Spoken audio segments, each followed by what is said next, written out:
Find a comfortable position. Let your body settle completely into whatever is beneath you. Feel the weight of your shoulders, releasing slowly, one small piece of tension at a time. The weight of your arms, heavy and warm, resting wherever they fall. The weight of your legs, sinking deeper, with no need to hold themselves up any longer. Take a slow breath in through your nose. Hold it gently for just a moment and let it go slowly through your mouth. Again, breathe in and out. With every breath, the day grows further away.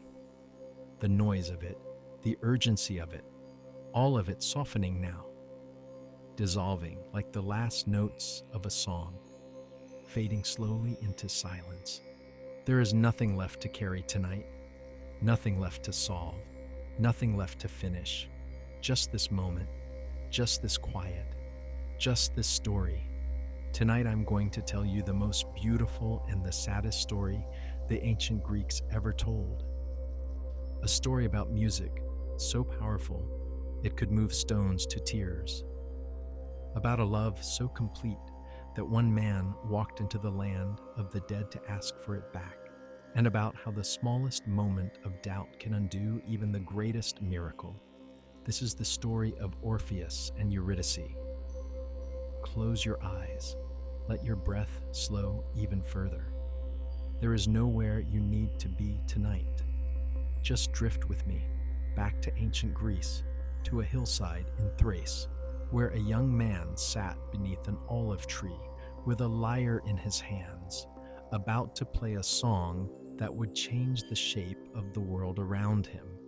Thrace, in those old days, was a wild and beautiful region, full of dense forests and rushing rivers and mountains that seemed to hold their own quiet thoughts. It was a land slightly apart from the more orderly cities further south, a place where the old magic of the world still moved a little closer to the surface, where the line between the human and the divine had not yet been drawn quite so firmly. It was here, in this wild and lovely place, that Orpheus had been born. Orpheus was the son of Calliope, muse of epic poetry, and some say his father was Apollo himself, god of music and light, though others say his father was simply a king of Thrace, a mortal man who happened to raise a son touched by something far beyond the ordinary. The old storytellers were never entirely certain on this point, and perhaps it did not matter so very much. What mattered was the gift itself, undeniable and complete, regardless of where exactly it had come from. Whatever his origins, there was no question about his gift. Orpheus played the lyre, an instrument with strings stretched across a curved wooden frame, the kind of instrument carried by poets and wandering musicians throughout ancient Greece. But when Orpheus played it, something happened that did not happen when anyone else touched those same strings.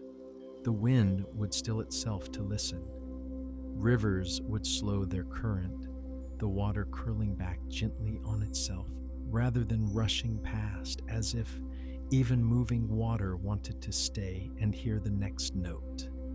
Wild animals, lions and wolves, and creatures that should have been enemies in any ordinary forest would gather together at a respectful distance, lying down in the grass side by side, their natural hostility forgotten entirely in the presence of his music.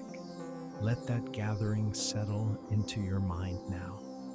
Creatures who would never ordinarily rest beside one another, drawn together by something more powerful than their old instincts. Breathe and rest. Trees were said to lean their branches toward him as he played, bending slightly from their roots, drawn by something they could not resist any more than the rivers or the animals could. The old oaks of Thrace, ancient and slow, and rarely moved by anything at all, would shift their topmost branches by inches, leaning toward the sound the way a sleeper turns toward warmth without ever quite waking. Even stones, the old stories tell us, would sometimes move slightly on the ground, shifting closer, as though they too possessed some small capacity to feel and to be moved by what they heard. Travelers passing through that part of Thrace would later speak of strange formations of rock found gathered in loose circles in certain clearings, and they would wonder quietly whether those stones had once gathered themselves there, drawn by a song now long since faded from the air. This was not magic in the way a spell or a potion is magic. It was simply the truest, purest expression of feeling translated into sound, so genuine and so complete that the entire world around him responded as though it understood every word, every note, every silence between the notes. Orpheus himself did not fully understand the scope of his own gift, not at first. He had simply always played, the way some children always sing or always draw, without any sense that what came naturally to them might be entirely unavailable to almost everyone else. It was only as he grew older, as he watched grown men weep openly at songs that should have been simple and ordinary, as he watched birds fall silent mid-flight to listen, that he began to understand that something unusual moved through his hands whenever they touched the strings.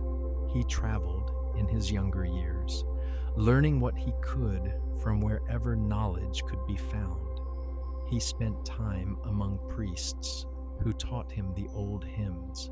He spent time alone in the deep forests, simply listening to the world around him, to the particular music of wind through different kinds of leaves, to the rhythm of water over different kinds of stone, absorbing all of it slowly into the music he would later make his own. Let that quiet apprenticeship settle into you now. The slow accumulation of skill and understanding, gathered patiently over years before anyone fully recognizes what it has become. Breathe and rest. It was during one of his wanderings through the Thracian countryside, in the particular golden hour just before sunset, when the light turns thick and amber, and everything in the landscape seems lit from within, that Orpheus first saw Eurydice. She was a wood nymph, a dryad, one of the spirits who lived among the trees and the quiet places of the forest, bound in some deep and ancient way to the particular grove where she had first come into being. The dryads of that era were said to share a portion of their life with the trees they belonged to. If harm came to the tree, harm came to the nymph as well.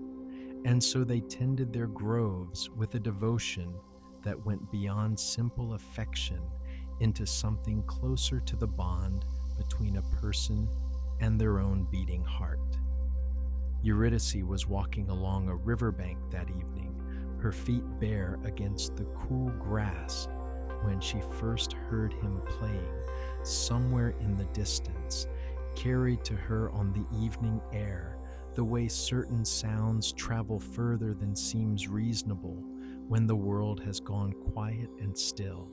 She followed the sound, the way every living creature seemed drawn to follow it, moving quietly between the trees, her curiosity pulling her forward step by careful step, until she found him sitting beneath a great spreading olive tree, utterly absorbed in his music, his eyes closed, unaware for a long moment that anyone was watching. She stood at the edge of the clearing and simply listened, and something in her chest, something she did not yet have words for, began to open very slowly, Like a flower unfurling at the particular pace flowers unfurl, unhurried and complete. When he finally looked up and saw her standing there, something happened that even his music had never quite managed to capture before. He fell completely and immediately in love. It was not a gradual thing. It was not the slow accumulation of fondness that sometimes grows between two people over months or years of careful acquaintance. It was immediate and total, the way a struck bell rings, completely the instant it is struck, with no partial or hesitant version of the sound available. And Eurydice, watching this young man whose very fingers seemed to hold conversations with the wind and the water, found herself falling just as quickly, just as completely. She had heard music before, of course. The dryads sang among themselves sometimes. Simple melodies passed between the trees on quiet evenings, but she had never heard anything like this. Music that seemed to understand something true about her own existence that she had not yet found words to express. They spoke for the first time as the sun fully set, the light turning from gold to the deep blue of early evening, and they discovered in that conversation an ease with one another that neither had quite expected. He told her about his travels, about the priests and the forests, and the slow accumulation of his craft. She told him about her grove, about the particular way the light moved through her own trees at different hours of the day, about the small, quiet pleasures of a life lived close to the earth and the changing seasons. They returned to that same clearing again and again over the following weeks, and each time Orpheus would play, and each time something new would happen in the world around them. Birds gathering in greater numbers, the river running slower still, the very air seeming to hold its breath to listen more closely. Let that early courtship settle into you now. The particular sweetness of discovering, slowly and then all at once, that someone understands something true about who you are. Breathe and rest. They were married not long after in a simple ceremony beneath the open sky, surrounded by the forest that had first brought them together. The dryads of the neighboring groves came to witness it, drifting in from the surrounding hills like a soft gathering of green and gold light. The local shepherds and farmers came as well, drawn by rumors of the celebration, curious to see for themselves the young musician whose songs had become the subject of so much quiet wonder throughout the region. It is said that even on their wedding day, Orpheus could not stop himself from playing, and the music that day was so full of joy that birds gathered in every branch nearby just to listen, their own songs falling silent out of respect for something far more beautiful than anything they themselves could produce. The wind itself seemed gentler that day, moving through the gathered guests like a quiet blessing, and several of the older shepherds present would later tell their grandchildren that they had never, before or since, witnessed a day so completely, uncomplicatedly happy. For a short while, theirs was a love story without complication. Two people who had found exactly what they were looking for, living simply among the trees and rivers of Thrace, his music filling their days, her presence filling every silence between the songs.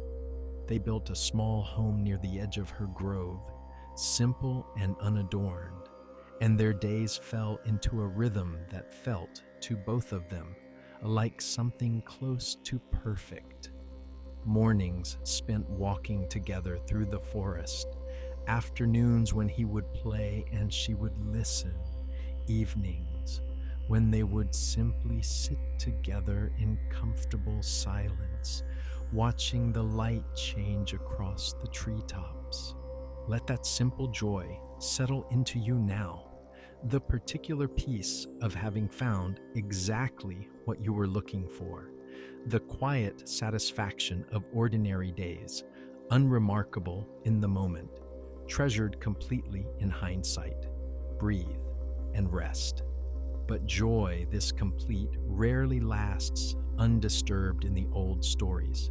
And Eurydice's ending came swiftly and from an unexpected direction, the way the worst things so often do.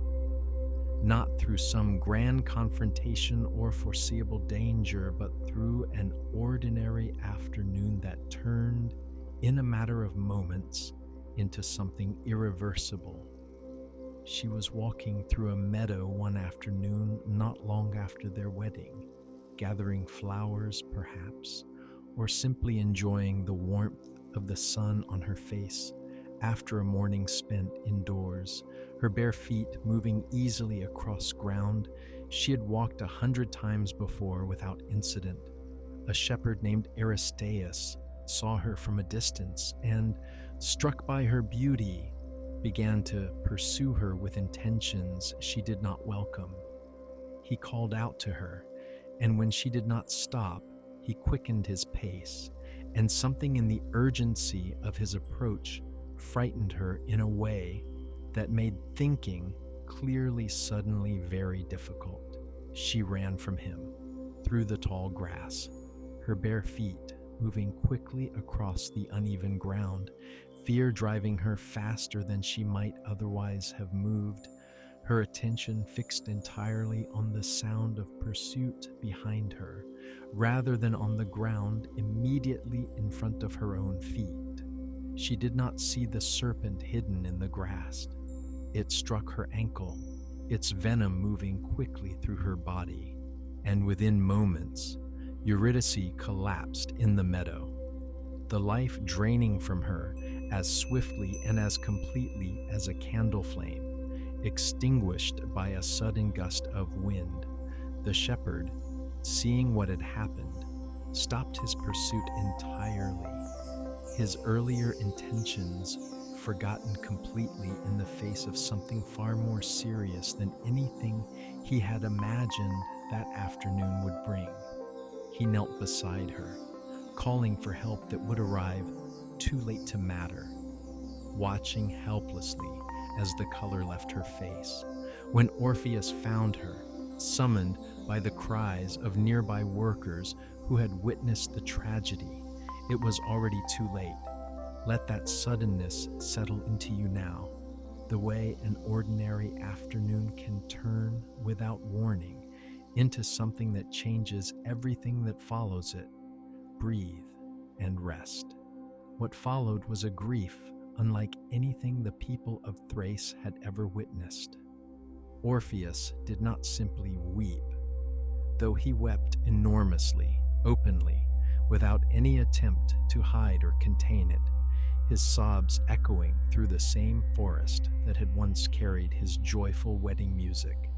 He played music so full of sorrow that the entire forest seemed to mourn alongside him. The trees, it is said, lost their leaves early that year, as though even they could not bear to keep growing in the face of such grief, their branches bare weeks before the natural turning of the season.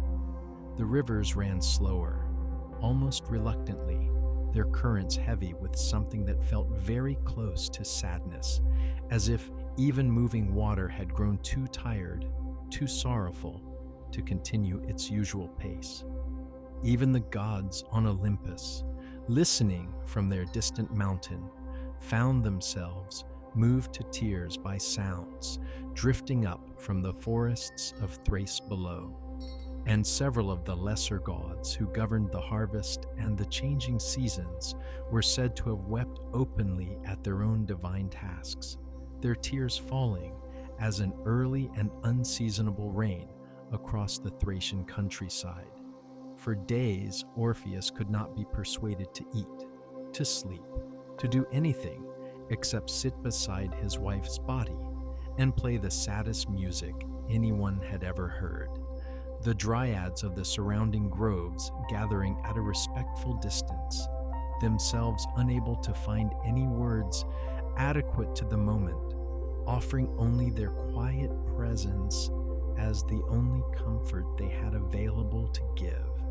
And then somewhere in the depth of that grief, an idea began to form, slow and strange, and almost too large to look at directly. If music this powerful could move rivers and stones and wild animals, could it perhaps move something even greater? Could it move death itself? Let that desperate hope settle into you now. The particular kind of grief that refuses, even briefly, to accept an ending as final, breathe, and rest. Orpheus decided he would go to the underworld himself, while still alive, and ask Hades and Persephone to release his wife back into the world of the living. This was not a journey undertaken lightly. Almost no living mortal had ever attempted to enter the realm of the dead and return successfully. The path itself was guarded by terrors designed specifically to prevent exactly what Orpheus intended to do. Ancient barriers constructed precisely because the order of the universe depended on death remaining in almost every circumstance entirely final and entirely irreversible.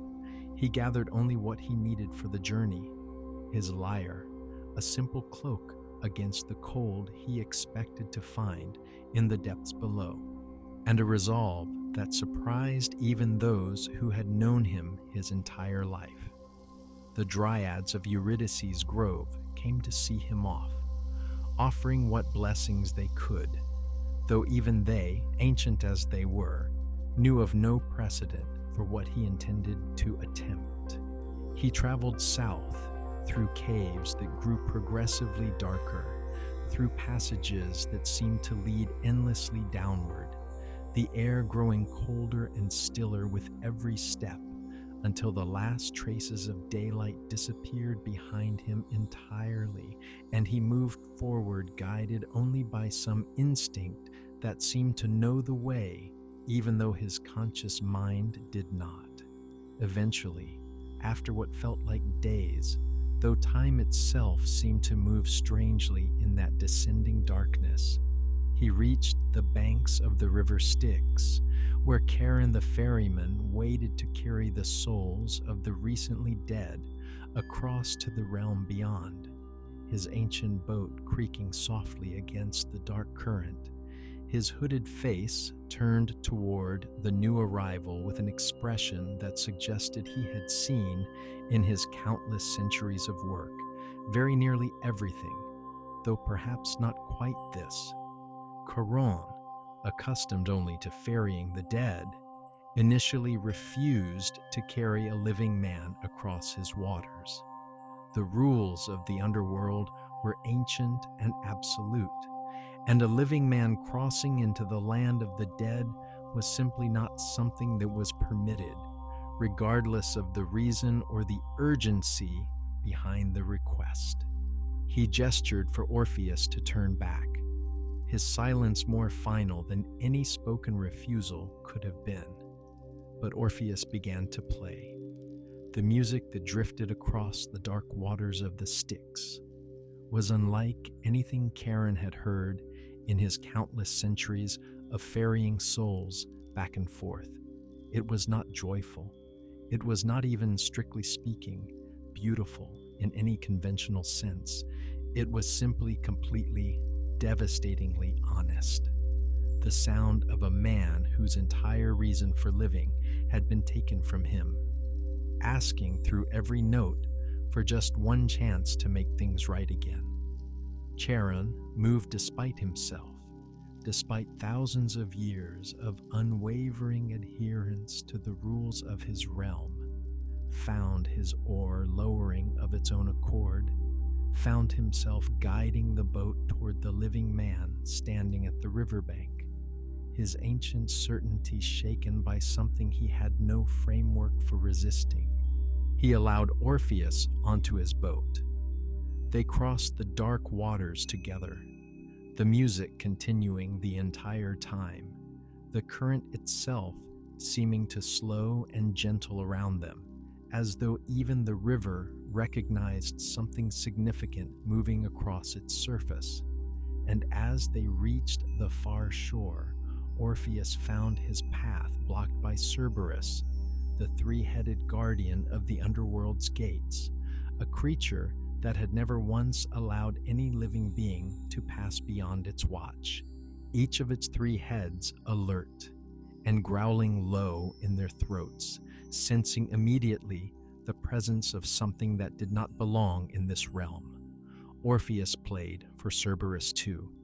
All three heads, normally alert and aggressive toward any intruder, grew calm, then drowsy, then finally settled down into a deep and peaceful sleep, lulled by music too gentle and too sorrowful to resist, their massive forms slumping slowly to the ground, their breathing settling into the slow, steady rhythm of genuine rest. Orpheus walked past the sleeping guardian and continued deeper into the realm of the dead, his lyre still sounding softly, a continuous thread of music that seemed to clear his path, the way light might clear a path through fog. Let that crossing settle into you now, the way music, true and honest enough, can open even the strictest of gates, the way grief, fully expressed without shame or restraint, carries its own kind of power. Breathe and rest. He passed through the fields of asphodel, where the ordinary dead wandered in their gentle dreamlike state, neither suffering nor celebrating, simply existing in a kind of soft, eternal twilight.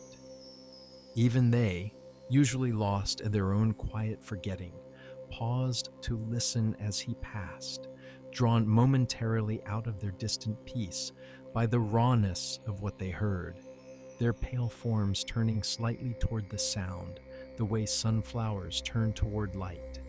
Eventually he came to the great hall, where Hades sat upon his throne of dark iron, vast and silent and ancient, Persephone seated beside him on her throne of silver, woven with pale, impossible flowers. Her presence, a small point of warmth in that otherwise cold and shadowed hall. Orpheus did not simply ask for what he wanted. He played the entire story of his love for Eurydice, from the moment he first saw her standing by the riverbank to the moment he found her lifeless in the meadow grass. He played their wedding day, full of bird song and joy, the music swelling with a brightness that seemed almost out of place in the dim underworld hall. He played the long days of contentment that followed, the simple peace of two people who had found exactly what they were looking for, each note carrying the particular texture of ordinary happiness, mornings and afternoons and evenings spent simply being together. And he played, finally, the unbearable grief of losing her so suddenly, so completely, with no chance to say goodbye, the music turning dark and raw and almost too painful to continue. Though he did continue, because stopping was not something his grief would allow. The great hall of the underworld, normally a place of perfect stillness and order, fell into a profound and total silence as the music finished, broken only by the unmistakable sound of Persephone weeping, her tears falling freely onto the silver arm of her throne. Even Hades himself, ruler of the dead, a god not known for easy sentiment, found his stern composure shaken, his expression normally fixed in something close to permanent solemnity, softening into something that, On any other face might have been called sorrow. It is said that the Furies, terrible spirits of vengeance, whose very purpose was to punish wrongdoing without mercy, wept for the first time in their existence as Orpheus played, their usually merciless eyes glistening in the dim torchlight of the hall. Sisyphus, condemned forever to push his boulder up a hill only to watch it roll back down, paused in his eternal task and sat down upon his stone to listen. The boulder, for the first time in his long punishment, simply resting beside him rather than rolling away. Tantalus, tormented eternally by food and water just beyond his reach, forgot his hunger and thirst entirely for the length of the song, his outstretched hand lowering slowly to his side as something other than physical need occupied his attention completely. Hades looked at his wife weeping beside him and understood that something extraordinary was being asked of him, something that went against every law and tradition of his ancient realm, something that, by any reasonable measure, he should refuse without a moment's further consideration. Let that moment of judgment settle into you now, the weight of a decision that could shake the foundations of an entire ancient order. Breathe and rest. He granted the request. Eurydice would be allowed to follow Orpheus back to the world of the living. But there was a condition, delivered carefully, deliberately, with the weight of absolute divine law behind every word. Hades's voice, carrying through the hall, with a finality that left no room for negotiation or misunderstanding. Orpheus must walk ahead of her, leading the way back through the underworld and up into the light. And he must not, under any circumstances, look back to see if she was truly following him until they had both fully emerged into the world above.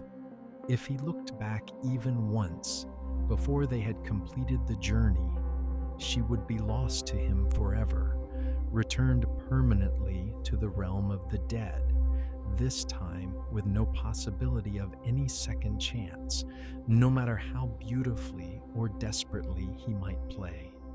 Orpheus agreed without hesitation. It seemed in that moment like such a simple condition, such a small thing to ask compared to everything he had already risked to come this far, compared to the impossible journey he had just completed, compared to the entire underworld he had moved to tears with nothing but the sound of his own grief. Eurydice was summoned then, her form emerging slowly from among the gathered shades, recognizable but somehow dimmer than she had been in life, as though death had softened the edges of her presence, the way distance softens the edges of a landscape. She could not embrace him, not yet, not until they had both crossed fully back into the world of the living, but she stood near enough that he could feel somehow the particular quality of her presence, unmistakably her, despite everything that had changed. The journey back through the underworld began in profound silence. Orpheus walked first, his eyes fixed forward, every fiber of his attention focused on the single task before him. Simply walking, simply not turning around, simply trusting that the woman he loved was following somewhere behind him in the darkness. He could not hear her footsteps. The dead, after all, do not move through the world the way the living do. They do not displace air, do not create the small ordinary sounds that the living take for granted. There was no sound of her breathing, no rustle of fabric, no small accidental noise to reassure him that she was truly there, truly following, truly real and present behind him in the darkness. He passed Cerberus, still sleeping peacefully. The great beasts, 3 heads, rising and falling gently with each slow breath. He crossed the Styx again with Charon, who said nothing this time, simply guiding the boat across in respectful silence, his ancient eyes following the living man with something that might, in a being so old and so removed from ordinary feeling, have been the closest equivalent to hope. He climbed up through the long, dark passages that led back toward the surface world, each step taking him closer to daylight, closer to the ordinary world of rivers and forests and birdsong, the path growing very gradually warmer, the darkness very gradually less absolute, small hints of distant light beginning to filter down from somewhere far above, and the entire time doubt grew within him, slow and quiet at first, then louder, more insistent, more impossible to ignore. What if she was not actually there? What if Hades had deceived him, sending him back up alone while allowing him to believe falsely that Eurydice followed behind, a final cruel test disguised as mercy? What if some trick of the underworld had separated them somewhere in the darkness, and she was even now lost, wandering, calling out for him in a voice he simply could not hear? The silence between them not evidence of her absence, but evidence only of the strange physics of that shadowed realm. Let that mounting uncertainty settle into you now. The particular weight of hope held carefully, fragile and uncertain, across a long and silent distance. Breathe and rest. The closer he came to the surface, to the light he could already see filtering down from somewhere above, the more unbearable the silence behind him became. He told himself again and again to simply trust, to simply keep walking, to simply hold on to faith for just a little longer, just a few more steps, just until the light was fully around them both. But grief, even briefly soothed by hope, leaves scars that doubt can find and press against, again and again, until even the strongest resolve begins to crack. The way ice that seems solid can give way suddenly beneath weight. It had, until that exact moment, seemed perfectly capable of holding. As he stepped at last into the light of the world above, the warm sun touching his face for the first time in what felt like an eternity, the familiar green smell of growing things reaching him after so long, surrounded only by cold stone and dark water.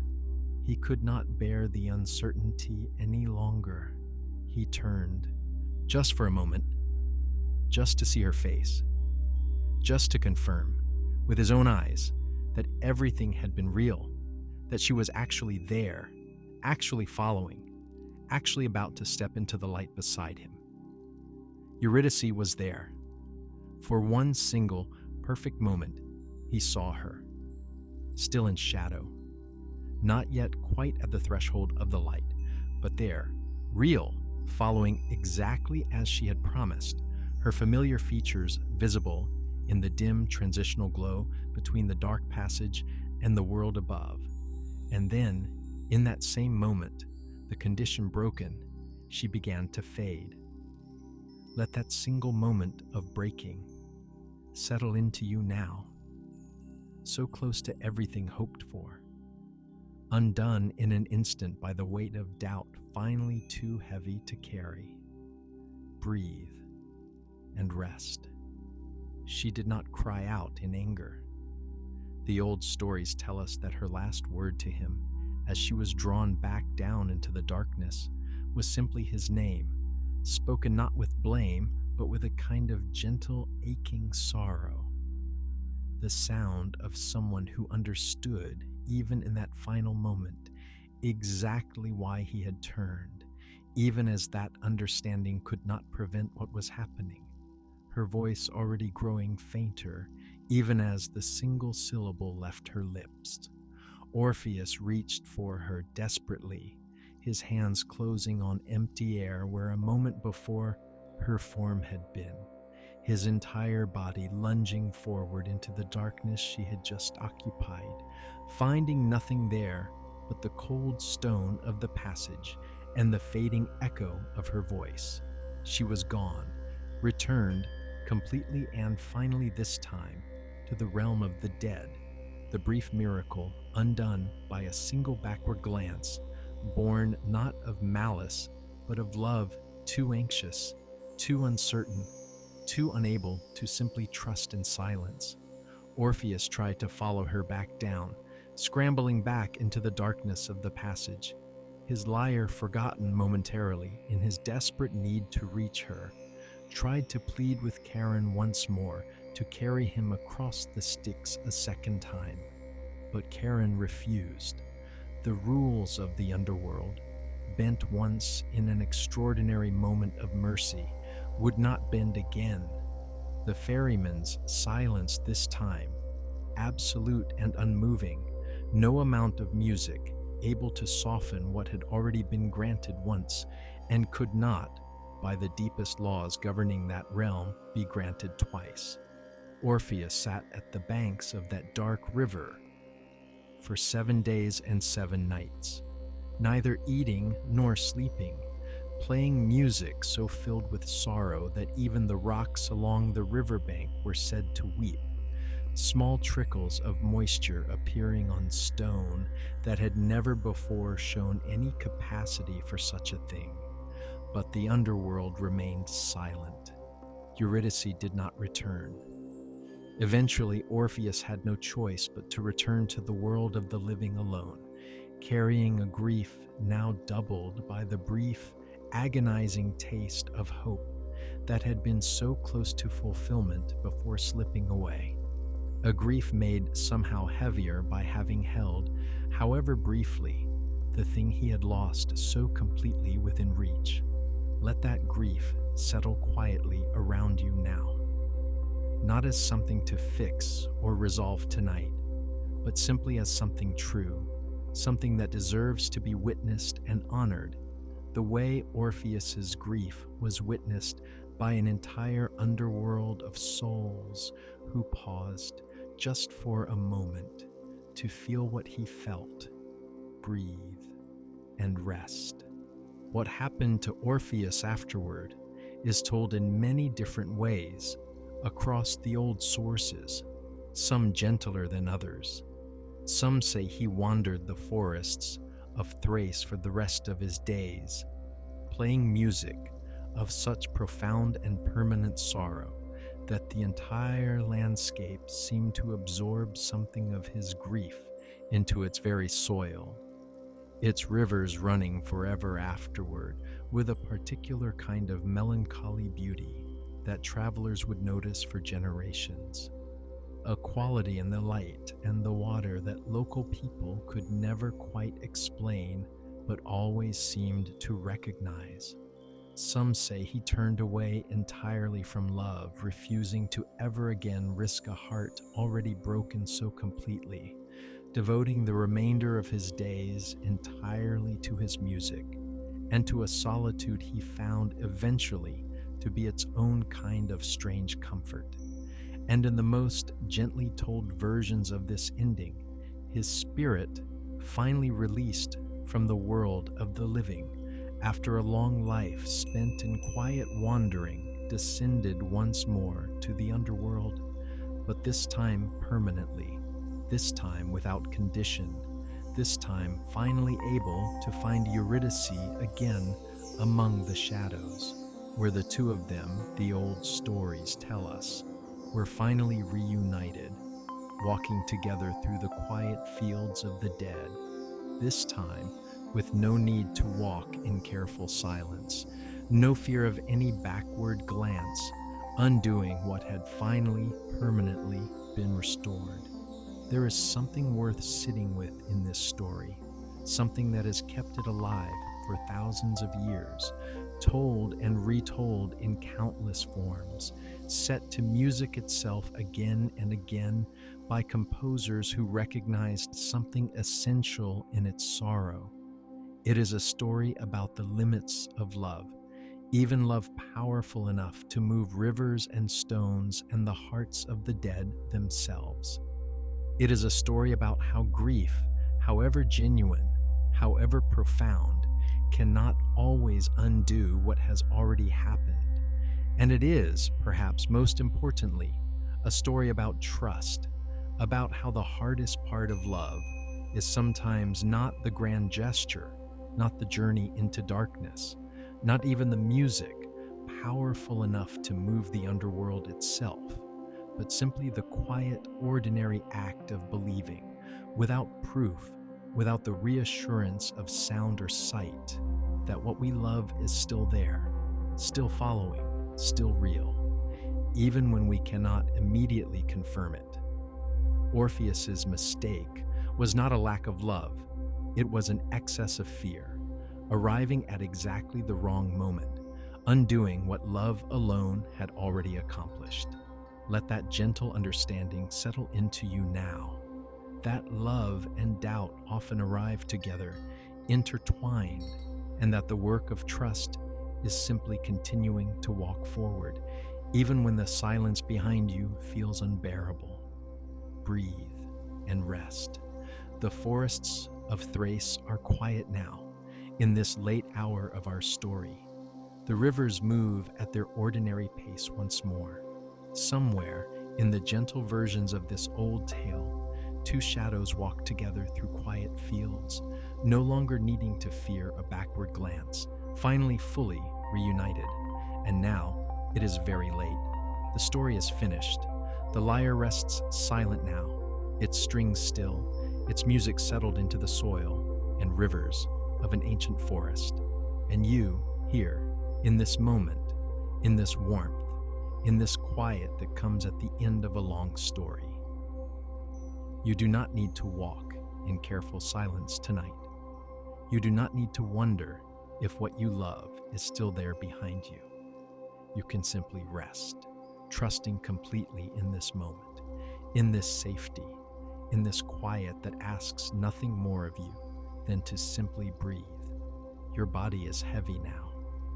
Your breath has slowed. The thoughts that were moving through you earlier tonight have settled, like the last notes of a song fading gently into silence.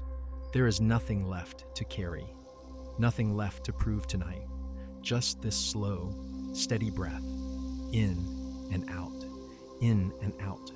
The forest is quiet, the rivers move gently in the dark, and somewhere in the oldest and gentlest version of this story, two people who loved each other completely are finally, peacefully together. And you rest too, exactly as you are, exactly where you need to be.